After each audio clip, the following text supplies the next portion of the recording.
America के मुकम्मल इनखला के बाद अफगानिस्तान में इससे कहीं ज्यादा खौफनाक लूटमार, कत्ल गारत और खाना जंगी के खदशात जाहिर किए जा रहे हैं। तशवीशनाक बात यह है कि मामला सिर्फ अफगानिस्तान तक महदूद नहीं रहेगा। अमरीकी इनखला को लेकर खित्ते पर बदअमनी के बादल मंडला रहे हैं।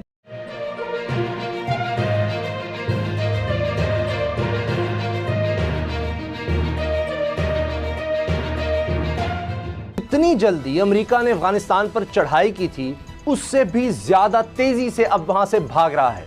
खबर यह है कि अमेरिका ने रात की तारीकी में बगराम एयरबेस खाली कर दिया। यह कार्रवाई इतनी तेजी और खामोशी से की गई कि अफगान फौज को कानो कान खबर तक न हुई। पता उस वक्त चला जब अमेरिकी फौज के छोड़े गए सामान की लूट मार शुरू हुई। इसे सिर्फ एक झलक करार दिया जा रहा है, सिर्फ एक झलक, वरना अमेरिका के मुकम्मल इनखला के बाद अफगानिस्तान में इससे कहीं ज्यादा खौफनाक लूटमार, कत्ल गारत और खाना जंगी के खदशात जाहिर किए जा रहे हैं। तशवीशनाक बात यह है कि मामला सिर्फ अफगानिस्तान तक महदूद नहीं रहेगा। अमरीकी इनखला को लेकर खित्ते पर बदअमनी के बादल मंडला रहे हैं। तालिबान की तरफ से 200 से ज्यादा अजला पर कब्जे का दावा किया जा रहा है। अमरीका की तरफ से ताकत के जोर पर मुसल्लत किसी भी हुकूमत को तस्लीम ना करने का बयान भी सामने आया है। लेकिन अफगानिस्तान को इस हाल तक पहुंचाने वालों की तरफ से ऐसे बयान पर दुनिया सवाल उठा रही है। दूसरी तरफ बलूचिस्तान में भी अमन और अमान का मसला हमेशा से सवालिया निशान रहा है, जिसका अमन भारत ने अफगान सरजमीन का इस्तेमाल करके अब तक बर्बाद किया। लेकिन सवाल यह है कि क्या अफगानिस्तान में आने वाली तब्दीली के बाद अब यहां भी कोई तब्दीली आएगी या नहीं।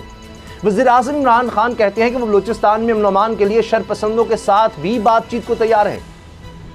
माहिरीन के मुताबिक ये अच्छा मौका है क्योंकि बलूचिस्तान में भारतीय दहशतगर्दी नेटवर्क कमजोर पड़ गया है। ऐसे में मुज़ाकरात की बातें नाराज बलूचों को मनाने का अच्छा मौका साबित हो सकती हैं। लेकिन मुज़ाकरात के साथ साथ बलूचिस्तान के माशी हालात को भी बेहतर करना होगा। इससे पहले जो हम पैकेज का खेल खेलते आए हैं, इससे आगे बढ़कर बलूचिस्तान की हकीकी तरक्की के लिए काम करना होगा। जब इस तरक्की के समरात आम आवाम तक पहुंचेंगे तो फिर ही शरपसंदी का खात्मा मुमकिन होगा। क्या हुकूमत इसके लिए बड़े इक़दाम उठाएगी या फिर वज़ीर आज़म का यह भी बयान माजी के हुक्मरानों के बयानात की तरह सियासी साबित होगा? क्या इमरान खान साहब के बयान के जी मैं सोच रहा हूं, और उसके बाद फवाद चौधरी भी कह रहे हैं जी इस बारे में अब पूरा एक मैकेनिज्म तैयार किया जा रहा है, ये हमने माजी में भी देखा है।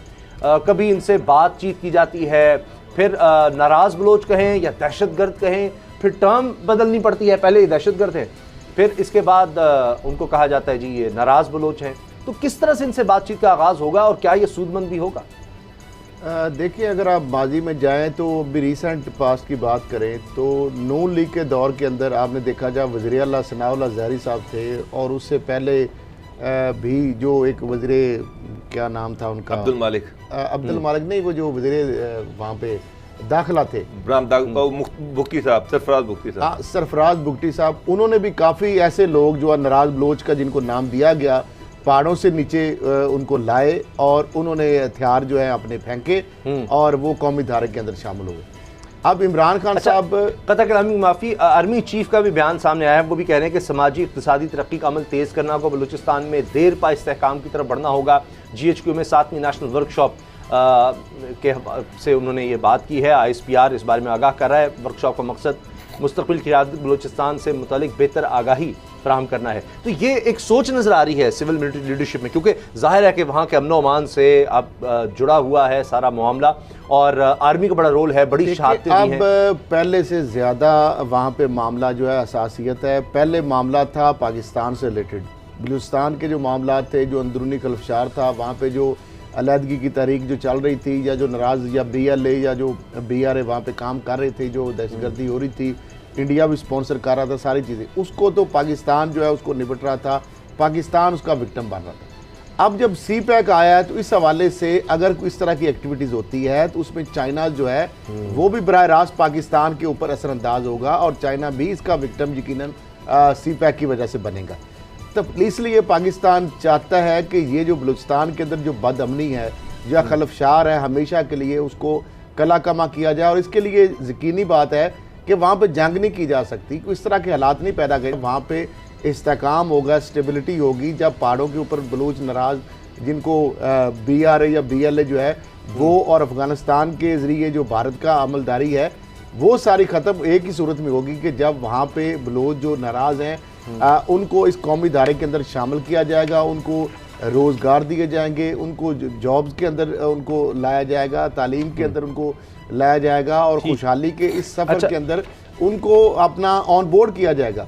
तो इसके लिए आर्मी भी यही चाहती है, वज़ीर आज़म जो है उन्होंने भी यही बात की, आर्मी चीफ ने उसको आज इंडोर्स कर रहे हैं। तो बात तो वही है कि सारे बलोच जो नाराज हैं उनको एक पेज पर लेके आया जाए और कौमी धारे के अंदर उनको शामिल किया जाए। बाबर डोगर साहब, इस दफ़ा कैसे ये मुख्तलिफ होगा? माजी में कई दफ़ा ये हो चुका, हम भुट्टो दौर से ये देख रहे हैं, उसके बाद मुशर्रफ दौर में भी देखा, अकबर बुगटी जो है जिस तरह से उनका कत्ल हुआ, ये सब कुछ हमने देखा है। तो उसके बाद अब देखें, अभी पाकिस्तान स्टॉक एक्सचेंज पर जिस तरह से हमने कोशिश की गई, चीन के सफारत खाने पर, ये सब कुछ हो चुका है। अब क्या ये वजह है कि फवाद चौधरी कह रहे हैं कि जो भारतीय नेटवर्क था वो काफ़ी हद तक तोड़ दिया है, तो ये चाहते हैं कि इस मौके से फ़ायदा उठाया जाए कि अब भारत का नेटवर्क कमज़ोर रहा है, अफगानिस्तान की सूरत हाल बदल रही है, तो उससे पहले एक दफ़ा इनको इंगेज करके कोई ऐसा रास्ता निकाला जा सके जो काबिल अमल हो। उसामा साहब देखें, बलूचिस्तान का जो सबसे अहम हल है, बलूचिस्तान इशू का जो हल है वो मुज़ाकरात ही हैं।